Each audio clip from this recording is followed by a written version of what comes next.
10 বছরের অপেক্ষার পর ফের প্রভাস হাজির হচ্ছেন কিংবদন্তি চরিত্র বাহুবলীতে। মঙ্গলবার প্রকাশিত বাহুবলী দ্য এপিক অফিসিয়াল ঝলক মুহূর্তে নেট দুনিয়ায় আলোড়ন সৃষ্টি করেছে। কামরুজ্জামানের ডেস্ক রিপোর্টে বিস্তারিত জানাচ্ছেন লাবণী আক্তার। বাহুবলী কিংবা দক্ষিণী ইন্ডাস্ট্রির সীমানা পেরিয়ে যে নাম একসময় গোটা বিশ্ব কাঁপিয়েছিল, সেই বাহুবলী আবারও ফিরেছে নতুন মহাকাব্যিক রূপে। মঙ্গলবার বহুল প্রতীক্ষিত বাহুবলী দ্য এপিকের অফিসিয়াল ঝলক প্রকাশ করেছে নির্মাতা। এরপর মুহূর্তেই উত্তাল হয়ে ওঠে নেট দুনিয়া। মাহিষ্মতি রাজ্যর রাজকীয় আভিজাত্য, পাহাড়সম শক্তি আর চোখ ধাঁধানো ভিএফএক্স সব মিলিয়ে দর্শকদের মন যেন ফিরে এসেছে বাহুবলী ও বাহুবলী 2 এর স্মৃতি।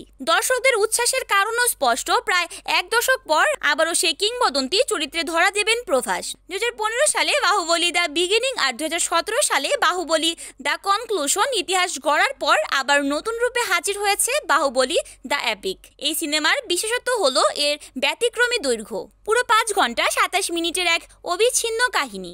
যেখানে সাধারণত চলচ্চিত্র সীমাবদ্ধ থাকে, সেখানে রাজামৌলির এই মহাপরিকল্পনা দর্শকদের ধৈর্য, মনোযোগ আর আবেগের ওপরই পরীক্ষা নেবে।